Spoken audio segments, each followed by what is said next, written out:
Une femme méchante arrive avec de la fausse monnaie pour tromper une petite fille qui vend des légumes. Elle tend le faux billet à l'enfant en exigeant de la monnaie. Elle pensait que la fillette ne reconnaîtrait pas le faux billet. Mais la petite, en palpant l'argent, décida par délicatesse de ne pas la mettre dans l'embarras. Elle dit exprès que le billet était trop neuf et qu'elle préférait l'échanger, de peur de le salir. La femme, pourtant, insista avec arrogance pour qu'elle rende la monnaie. La petite, gênée, osa seulement dire que ce billet a quelque chose d'étrange. La femme entra aussitôt dans une colère noire. La fillette la supplia alors de bien vouloir changer de billet, allant même jusqu'à dire qu'elle lui donnerait les légumes gratuitement. L'ami de la femme voulut la calmer, mais la femme reprit violemment son billet, accusant la petite d'avoir échangé sa véritable monnaie contre du faux. Elle l'accusa d'être une menteuse qui cherchait à apitoyer les autres pour soutirer de l'argent. Une passante, ayant tout vu, intervint pour défendre la petite fille. Son père était hospitalisé et avait un besoin urgent d'argent pour ses soins. Elle dénonça la femme qui cherchait clairement à la piéger. Une foule se rassembla aussitôt. Pourtant, la femme continua à exiger que la fillette lui rende son vrai billet. Comme la petite refusait, la femme détruisit brutalement son étal, les légumes furent jetés à terre puis piétinés. C'est alors que la mère de la fillette arriva, s'appuyant sur une canne. Elle demanda à la femme d'épargner son enfant. Mais la femme se moqua, l'une fait semblant d'être handicapée, l'autre de jouer la victime, et continua d'écraser les légumes. La mère se mit alors à genoux pour supplier. Les spectateurs, indignés, accusèrent la femme d'avoir utilisé de la fausse monnaie. Mais celle-ci s'obstinait à dire que c'était la fillette qui avait échangé son argent contre du faux. La petite vida ses poches, il n'y avait que de la petite monnaie, aucune possibilité d'avoir remplacé le billet. La foule prit aussitôt sa défense. Mais la femme fouilla encore les poches de l'enfant, et trouva effectivement un billet dans la poche arrière. La fillette, paniquée, ne comprenait pas d'où il venait. Les gens commencèrent à l'accuser elle aussi. À ce moment,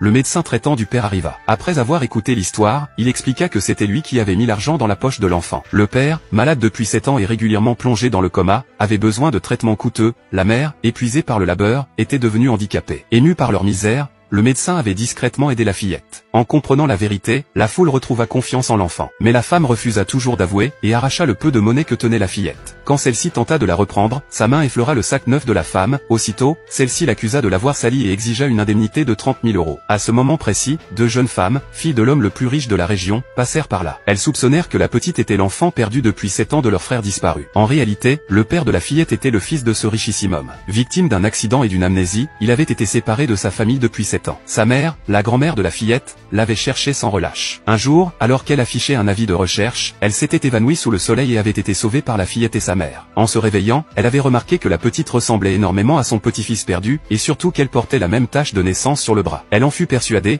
l'enfant appartenait bien à sa famille. Quand ses enfants arrivèrent, la grand-mère leur raconta toute l'histoire et leur ordonna de chercher immédiatement l'enfant. C'est ainsi que les 2 tantes vinrent au marché et virent la fillette maltraitée, exactement comme leur mère l'avait décrite. Elles entendirent alors la femme réclamer 30 000 € pour un sac soi-disant sali, ce qui scandalisa les témoins qui la traitèrent de cruelle. La femme appela son mari pour se plaindre. Celui-ci arriva bientôt, entouré de ses hommes de main. Elle raconta qu'on l'avait agressée. Le mari menaça aussitôt la fillette, exigeant les 30 000 €. Comme elle pleurait qu'elle n'avait pas d'argent, il voulut forcer sa mère à payer, et ordonna qu'on les emmène de force. Au moment où il tentait de les entraîner, les 2 tantes intervinrent. En voyant la tache de naissance sur le bras de l'enfant, elles reconnurent son identité. Le mari, arrogant, chercha encore à les provoquer. Mais l'une des tantes le gifla aussitôt, et fit de même avec la femme. Ignorant le rang de ces dames, le mari ordonna à ses hommes de capturer tout le monde. La seconde suivante, une rangée de gardes du corps apparut de chaque côté, la grand-mère venait d'arriver sur les lieux.